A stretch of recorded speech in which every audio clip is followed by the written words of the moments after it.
E agora a gente vai observar, em funções de duas variáveis, como que a aproximação linear ela funciona. Então, da mesma forma que a gente considerou a reta tangente no caso de funções de uma variável, a gente vai considerar o plano tangente no caso de funções de duas variáveis. Então, a gente tem aqui o ponto de tangência, certo? Que eu marquei ali em azul. E qual é a ideia da aproximação linear? Dado um outro ponto, vamos usar aqui esse caso.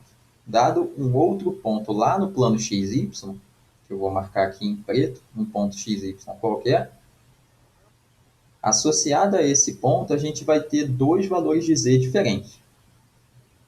Então, aqui em cima, a gente tem o valor de z, que eu vou chamar de z1, e aqui a gente tem um outro valor de z. Então, não ficou muito legível, vou colocar em preto mesmo. E aqui no gráfico da função, a gente tem outro valor de z. Esse valor de z que está aqui em preto, ele é igual ao valor que o próprio gráfico da função fornece. Então, aqui a gente tem o gráfico da função, nesse esquema de cores, né? E o ponto que está nesse gráfico tem z igual a f de xy, como nós já vimos anteriormente. Esse ponto aqui em cima, que está em rosa, ele tem o seu valor de z definido pelo plano tangente.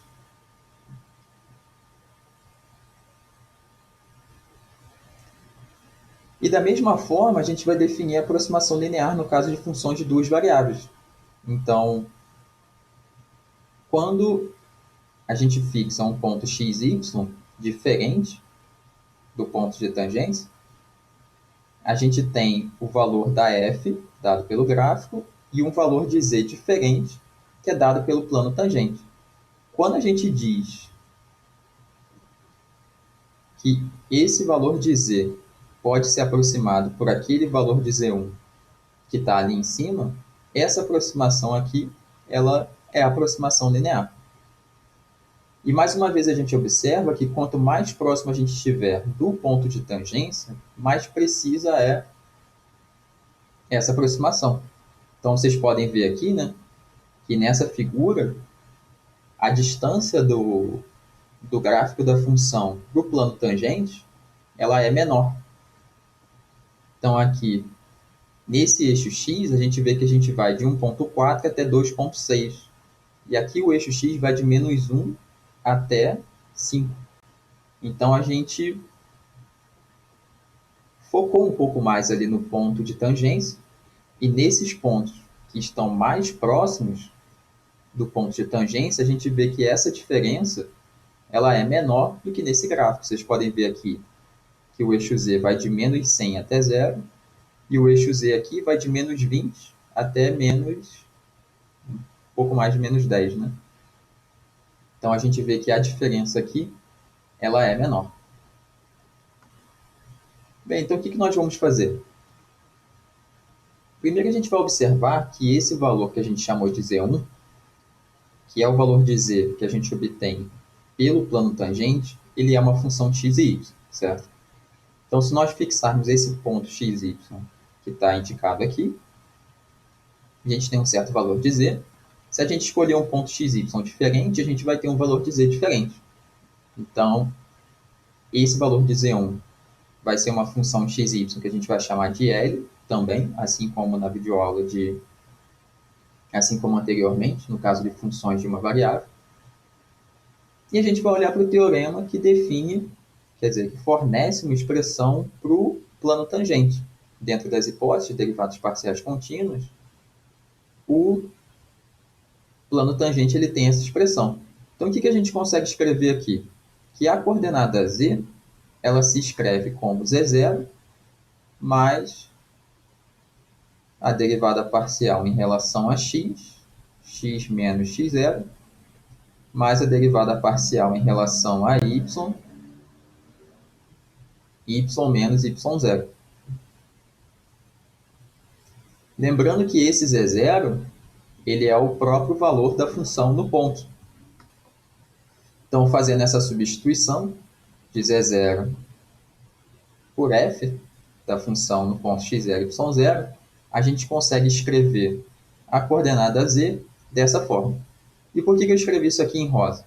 Porque aqui na figura foi em rosa que eu coloquei a coordenada z que a gente obtém do plano tangente. Então, como a gente chamou aqui de Z1, o que a gente pode fazer? A gente pode escrever como Z1 a coordenada z que a gente obtém a partir do plano tangente. E o que é bastante importante a gente destacar aqui? Que o ponto x0, y0, que aparece aqui, é como no conteúdo de planos tangentes que nós vimos anteriormente. Esse ponto x0, y0 é o ponto de tangência do plano com o gráfico da função. Então, essas variáveis, esses valores que aparecem aqui, x0, y0, z0, são as coordenadas desse ponto em azul, que é o ponto de tangência.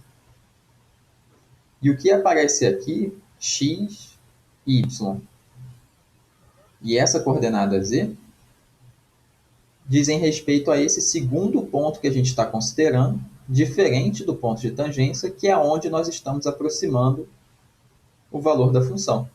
O valor de z dado pela função f pode ser aproximado pelo valor de z que a gente obtém do plano tangente. E a definição de aproximação linear, vocês podem ver aqui na definição 2.7.1. Então, o que diz a definição? A gente tem a hipótese aqui, a gente estabelece a condição de que a função tem derivadas parciais contínuas em torno de um ponto dado do domínio. Então, aqui esse ponto AB, ele faz o mesmo papel do ponto x0, y0 do teorema anterior. Eu até destaquei aqui que x0 é igual a A, y0 é igual a B. Então, a linearização da função, nesse ponto, é definida como a função de duas variáveis que tem como gráfico o plano tangente ao gráfico da função no ponto dado. Ou seja, a gente está chamando, quando a gente isola na equação do plano tangente, que a gente viu aqui em cima, quando a gente isola z, o que a gente obtém do lado direito é uma função de duas variáveis. E é isso que a gente está chamando de L de xy. Vocês podem ver que é a mesma expressão. É a f no ponto dado, mais a derivada parcial em relação a x. Aqui faltou, né? Fx.